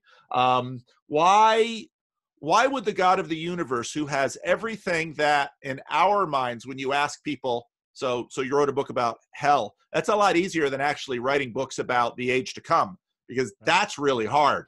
So, but let's imagine, most people conceive of hell is maybe Fresno and heaven is Santa Barbara. That's right. and so it's all of your creature comforts, it's complete security, it's all of these things, okay? Why would God give that up to live in a situation which was far less secure than probably any slum in America? Be born to a poor family in first century Palestine in the middle of a raging culture war, and then create this whole narrative where once you, again, by faith, your destiny is secured, the path you then take is down. And we've seen this repeated. It's the story of Christ. We see it repeated in the likes of, let's say, Saint Francis, who was the son of a wealthy cloth merchant who, gives everything away to live amongst the poor. You even see it in Martin Luther's story. Luther had this gripping anxiety about the torments of hell, but his father wanted him to be a lawyer, and his father was an increasingly successful miner, and he had mines. And so the Christianity is this continual, and I even see it in your story, because you out of the very few people land a job in an institution that has enough money to put up a building like that and to pay you and offer you benefits, and you give that up to go teach with Francis Chan in a little Bible college that wants to make Bible learning affordable. Yeah. And by the way, I'm not going to talk about my student debt, but which gets saved by grace, just whoom. Your debt is free. How does it feel to be a Christian now? Do you have any experiential sense of unmerited grace? The incarnation, we often just, it's God revealing God to us, but it's also God revealing what it means to be human. I mean, right. You have more statements that the phrase image of God, yep. You have it in Genesis 1, a couple other times in Genesis, really. But most statements where that phrase is used describes Jesus. Like, he is the ultimate revelation of what it means to bear God's image. And so yeah, why did God leave, I don't know, comfort, security, as if we even know what right. that means. But, why did he take on suffering? Why did he take on kind of the drudgery of humanity from our perspective? Well, he didn't. He actually took on the full flourishing of what it means to be human. Then he reveals to us what the path of humanity is. Is not just chasing after comfort and security and retirement or whatever. And so then what we as a society say we would like to do is offer everybody that. Yeah. The thing which we all sort of strive for and we all really want, because, hey, security feels a lot better than insecurity, and prosperity sure is a lot more comfortable than poverty, and. So on one hand, we want all these things, and we want our children to have all these things, yet at the same time, we know there's a poison there. I do. I mean, even no matter what, everything I've said here, I still pursue comfort and everything else. Me too. And eat sushi. I mean, we just, we're creatures of habit, and there's always going to be that push and pull. But this is what I do appreciate about Jordan Peterson. I'm just so not interested in people debating whether he's an actual Christian or not. But he so much of what he says, and I think practices as a person, embodies the way of Jesus more than most Christians I know. Okay, is he fuzzy on the resurrection, or maybe he doesn't believe whatever? But like, the stuff he says about human flourishing and the nature of humanity is just I just think it's so spot on. And so you said I haven't really paid attention to him much. Is he not doing much in the last like 6 months or whatever? Is he done with his big huge world tour? Or so I think we've seen I don't know if it's the book of Jordan Peterson or just a chapter. So it really begins at this latest thing really begins at C16 and ends with his hospitalization. Oh, I didn't know he's hospitalized. What happened? So he ran his book tour forever, and he and his wife Tammy, by all accounts, are like this. She traveled with him everywhere. I mean, it's almost Billy Graham-esque here in terms of, Jordan Peterson and his wife Tammy, they go everywhere. And then of course she got kidney cancer, and that first looked like it was going to be treatable, but then no, it was a more difficult one. And then things got very serious, and it looked like she might die. And that's that period of sort of end of 2018 through the summer of 2019, where he couldn't do a presentation without getting weepy and cry. I mean, his emotions are always sort of on the edge, but all of that stuff. And sometime in that point, he got a prescription for Klonopin from a doctor with his anti-anxiety to try to help him function while basically he was in intense emotional distress over the health of his wife. And then his wife, his blog post was basically cured, sort of not exactly miraculously, but kind of, and she's fine. She's good. Wow. So then he tried to get off the Klonopin, and that crashed his mood. And if you were his pastor and you'd sit and chart his last, that 3 years of his life, and a guy who's always struggled with mood stability, so then he went into a hospital basically to do the withdrawal off the Klonopin. And we really haven't heard much from him since then. And a lot of so I've had I had a conversation on my channel about that with a guy from my meetup who has a PhD in neuropsychology and teaches at a community college here. But Klonopin it's an anti-seizure medication that they discovered had some anti-anxiety qualities, and so it's given to people to control anxiety, but it's a bad drug to get off. And once you get off it, your moods can really vary. And this is a guy who, bear in mind, over the last year or so before that, was stabilizing his mood by eating beef, salt, and water. So I would not be at all surprised if it's going to take a while for him to get healthy again to the point where he can do what he was doing before. So we'll have to see. Isn't he on another book? His second book was supposed to be released in January, but that assumed he could get all of his writing done. Okay.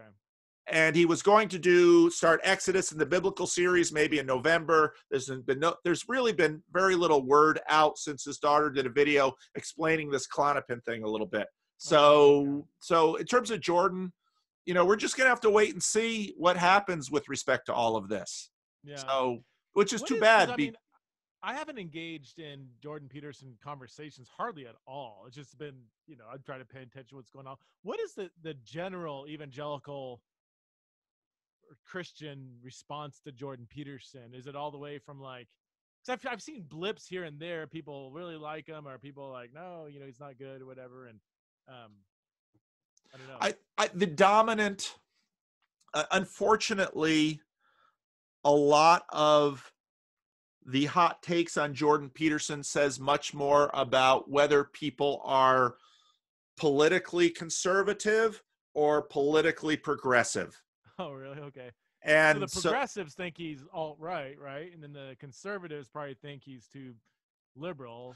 So in the evangelical world, that split holds. So most evangelicals who kind of lean progressive-ish and you know, I could name names and you know exactly the lane I'm talking about. Yeah.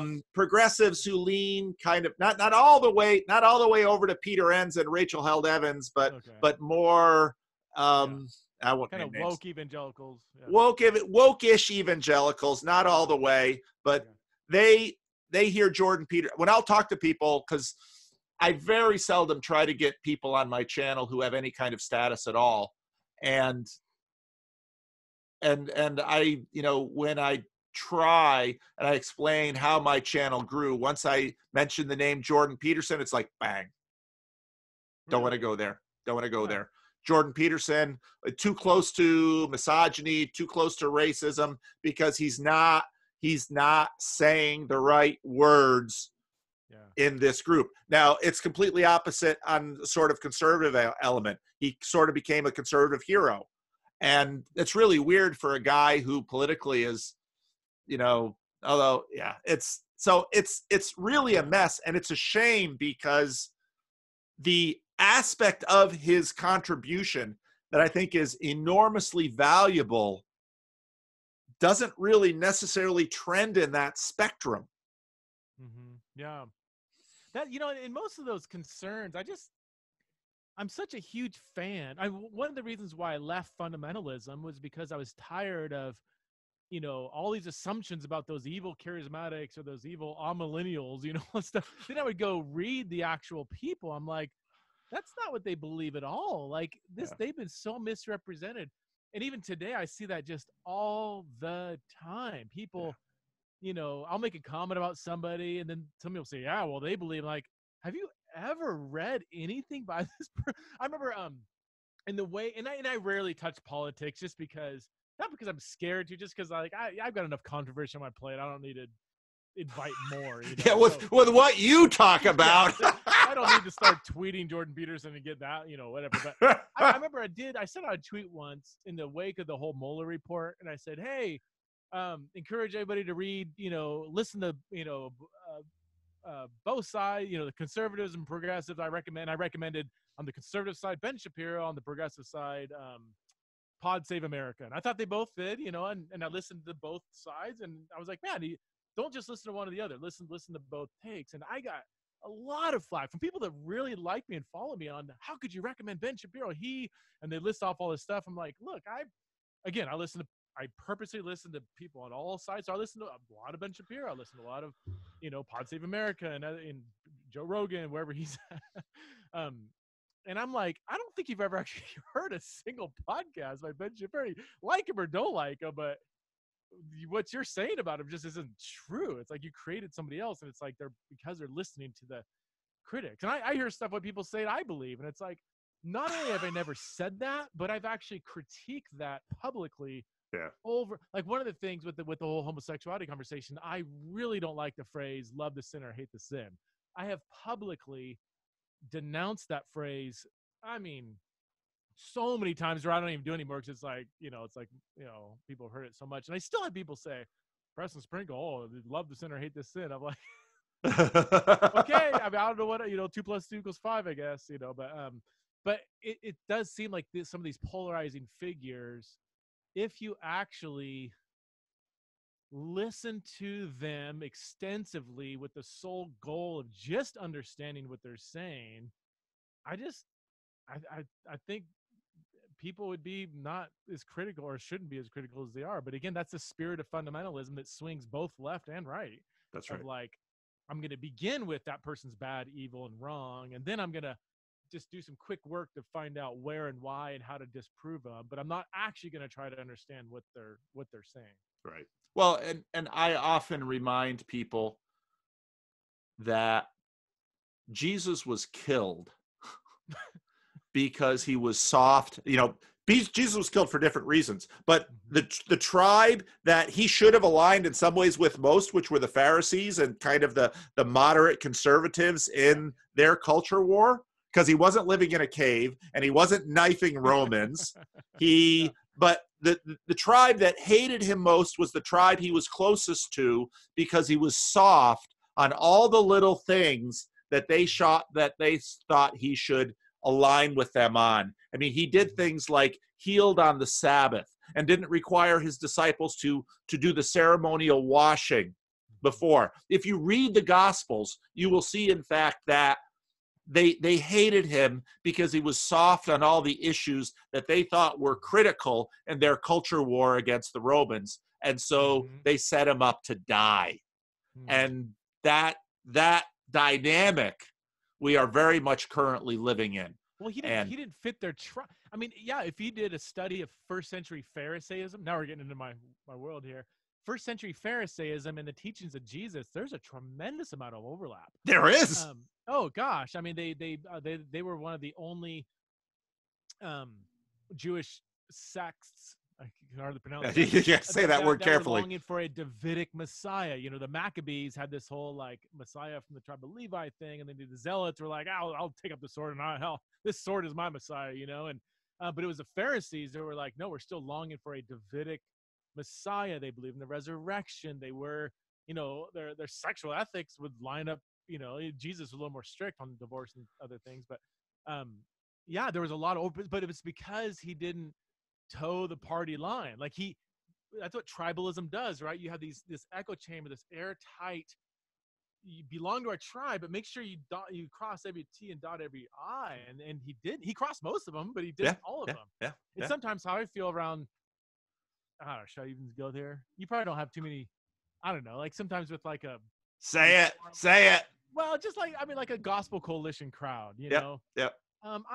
I or Southern Baptist, you know, I do a lot of speaking events, whatever, do a lot of stuff. I've been disinvited by Southern Baptist more than I've been invited. I mean, I've been invited and it's like, you know, and some of the differences are so I'm like, man, you guys, sometimes I'll go to conferences and give a paper and they're all like, I kid you not, I've been invited to give a perspective on like transgender or homosexuality, and they expected me to be kind of the progressive.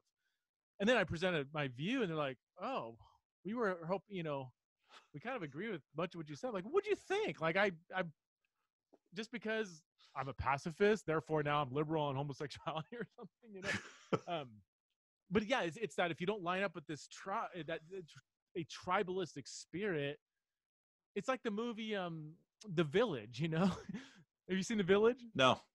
Oh, it's so theological. You know, I won't spoil it. It's read it through a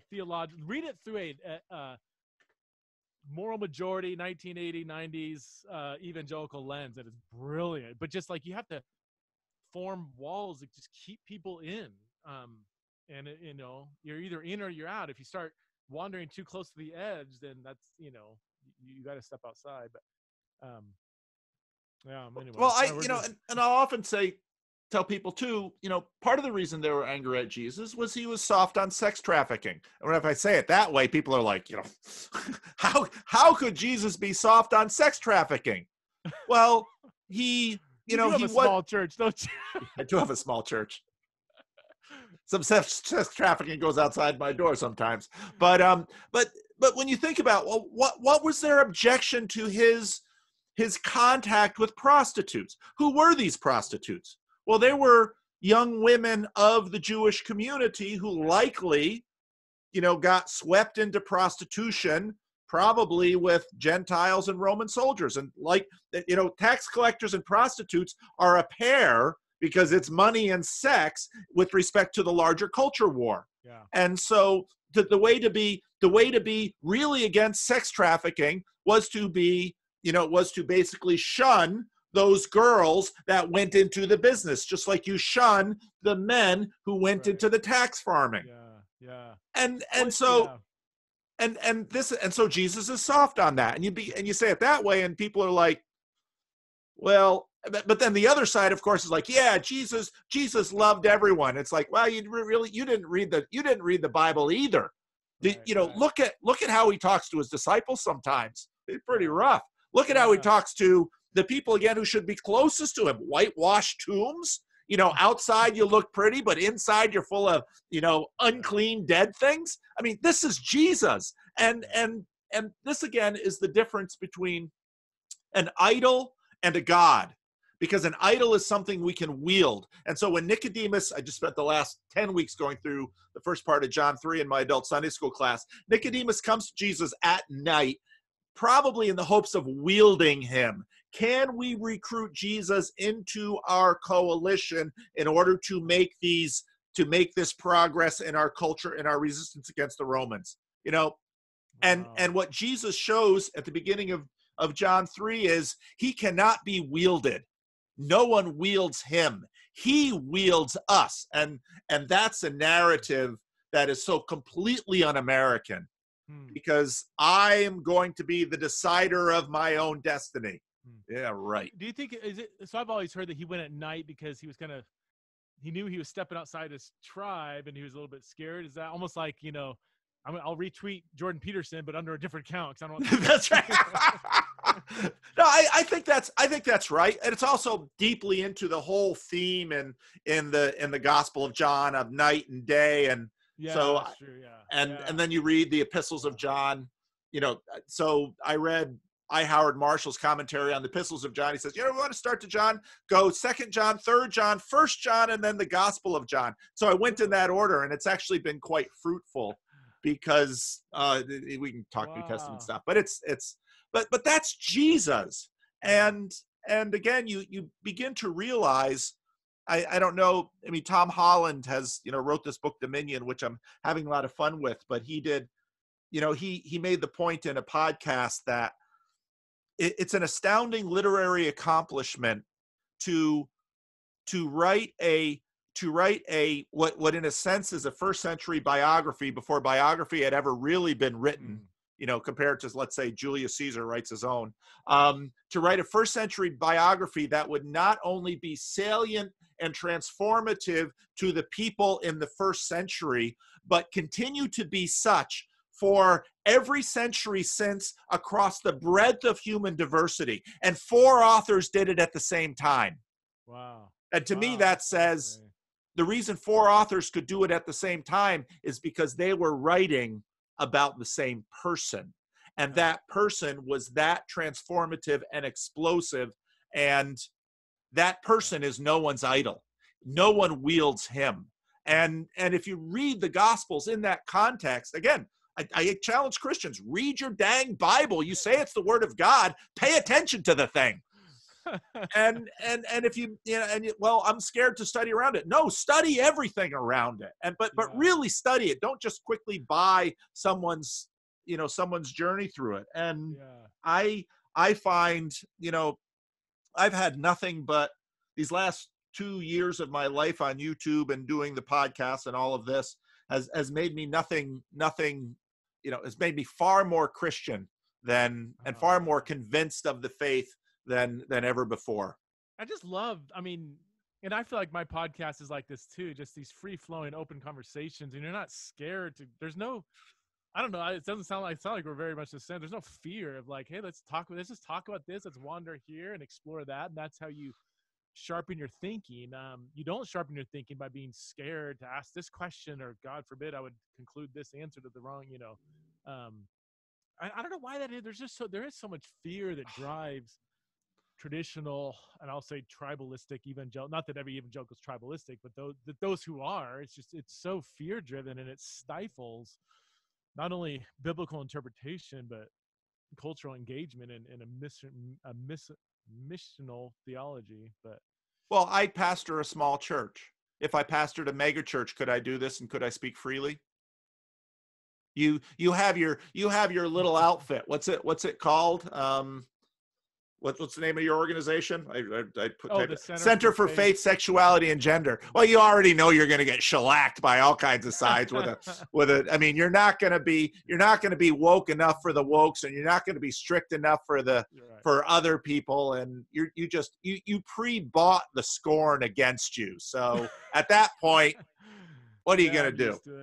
You know what, though, in as volatile as this conversation is, in my experience, and maybe it's just the audience that invites me in to speak, but in my experience, there's a loud minority on both sides, but there's a hungry, kind of more silent and scared majority, I think, that they're just looking for something a little more Jesus-like, that is okay admitting that the church has a lot of repenting to do to the LGBT community. And yeah, I still want to follow scripture, and I'm just not seeing the affirming arguments here. Am I out to lunch? Do I have to be affirming to love? And that real genuine kind of posture. I think I see it in more evangelicals than I think people would assume. And that's probably because the loud voices on either end gives the impression that that's how the majority are thinking, but it's not. It's just not. Well, and God seems to find his way. I think the Jordan Peterson moment and phenomenon that we saw, I gravitated to that because I thought, well, God is doing something really amazing here and using someone that none of us would have expected.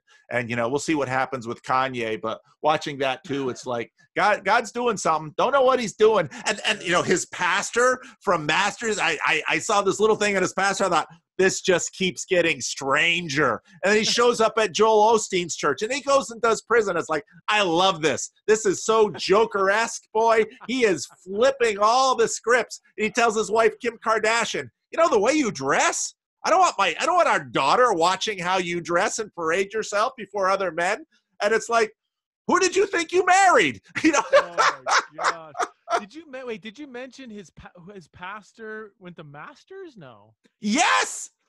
What? Go to YouTube and Google Kanye's pastor, and you will see him. He's from a mega church in Southern California, right there in the John MacArthur tribe, and that's Kanye's pastor. But it's so funny because I'm thinking, yeah, you're Kanye's pastor, but you're not gonna put him under church discipline for the kind of things you might put other people on. You're not gonna rein Kanye in. It ain't gonna happen. So and it's just the strange, okay, so Kanye comes to his pastor and said, I'd kind of like to go to Joel Osteen's church. What does John MacArthur think of Joel Osteen? Let's play that little tape.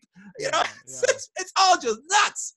But we're gonna need a healthy dose of James too when it comes to Kanye. The rich, wealthy man, the celebrity coming in, and like, ooh, here's the good seat for you, and the no-name poor person, Yep. I haven't kept up with the whole Kanye. I mean, is it? I guess it's worth that. I mean, does this conversion experience seem genuine? I mean, I know Justin Bieber had something similar recently, and I mean, I've appreciated Kanye just for again to just. Yeah, you can't put him in a certain box, He doesn't seem to care what the majority is doing, which I really appreciated. But I haven't been followed it closely. So he I think he is sorting out.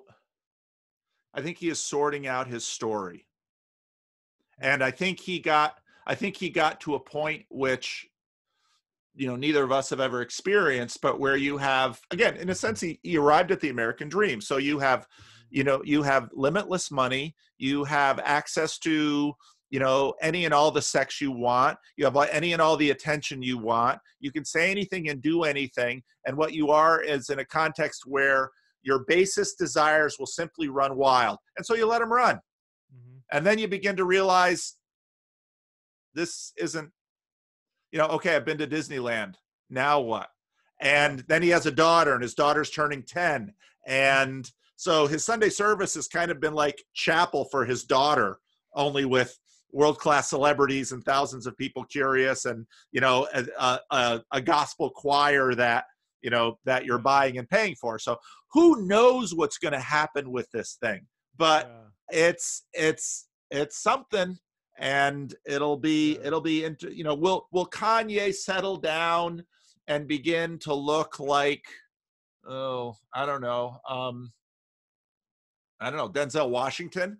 So we don't know, but it's in some ways the same thing with Jordan Peterson. So Jordan Peterson does this crazy thing, and Jordan, what does Jordan think about all these things? Is Jordan going to settle down and go to church somewhere? Probably not. Where's this all going? We don't know. But don't count God out. You study Christian history, and again, it looks like Christianity's in a corner. It can't break out. Then something happens, and boom, out it comes in unexpected ways.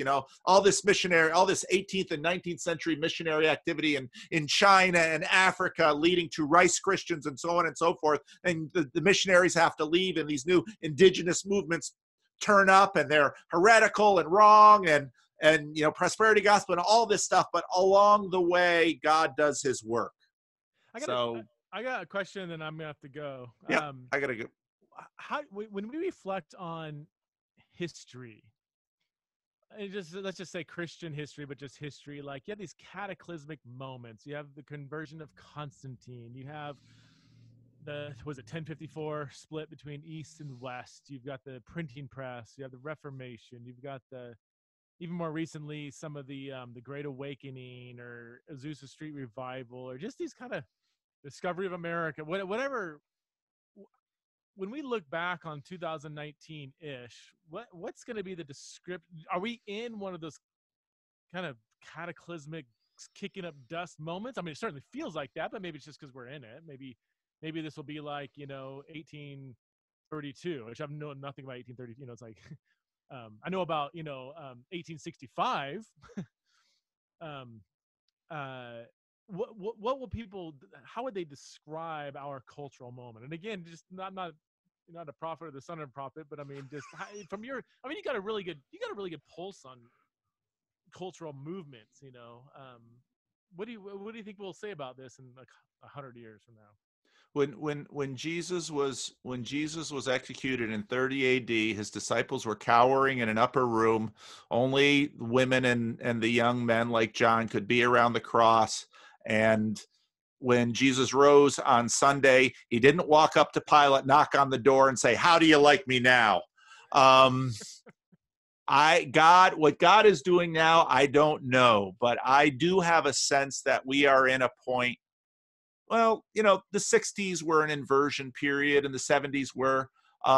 We are at a point where the assumed positions of people are changing, and where this will go and what fruit it will bear, we don't know. But we are living in interesting times, and I think we are going to see. I suspect. A lot of atheists imagine that, well, ever since World War I, religion is just on a downward trajectory. I really don't think so. Yeah. And I think we are going to see the church change dramatically. Over the next 20 years, we're going to see lots of churches like mine die. And, but with my meetup often on Sunday nights, most of those people aren't Christians. I wonder what the next phase of church is going to look like. I don't think we have any idea. None of us is smart enough to manage it. So we follow. And maybe this is my Francis Chan influence coming out, but our traditional Western church model, which has been around, let's just say generously since the Reformation, very pulpit centered, very whatever, like worship service gathering. I think it still is a residue from a pre-internet world. And I think, the church typically lags behind culture. It takes a couple generations for it to kind of catch up. And so I do think that our traditional church model it worked really well in a pre-internet world. And I think there's, I think it'll keep going the way it is, but I think it's going to, I think we do need to reimagine what it means to be the community of God's people in a post-internet world. Because I see the internet, like conversion of Constantine, printing press, and internet. Like these explosive, cataclysmic changes in the church's relationship to society, going from a position of weakness to power in Constantine, and then the spread of literacy and information to the printing press, and then times that by 10 with the internet, and it's like and yet the church still looks very similar now to it did, pre-internet. And I just think it's just, I just think it's going to, I agree. And I don't know what I don't even know what it should look like, whatever. I just think we can only do what we're doing so much longer before we kind of wake up and see like, this isn't really working. Sounds pragmatic, but you know what I'm saying? I mean, yep. Yeah, I think we need to be more in tune and honest with the cataclysmic changes that are happening around us. I think honesty and courage are two of the virtues we're really going to need. Yeah, yeah, that's good. Yeah, And we'll see where it, and again, I mean, if track record is any predictor, those who are most honest and courageous will probably suffer the most for it, but the church is always propelled by its suffering. that's good. That's a good word. So It's a good word to end on. yeah. Well, thank you so much, Preston. This has been too much fun. Yeah, we should do this again, man. We should do this again. Yeah, I'll look forward. I don't think I've ever read a YouTube comment in my life. It's not. I read Twitter and stuff, but maybe I'll pop on and see what people, or maybe I shouldn't. I don't know. No, you should. The Okay. comment group on my channel is amazing. And I hate using that word because it's threadbare today, but the people in my comment section, it's not at all YouTube comments. So Oh, cool. Awesome. and I'll send you the MP3 and the Okay. video version of this, and you can do with it as you will as well. Sounds good, man. Thanks, Preston. All right. Take care. Bye-bye.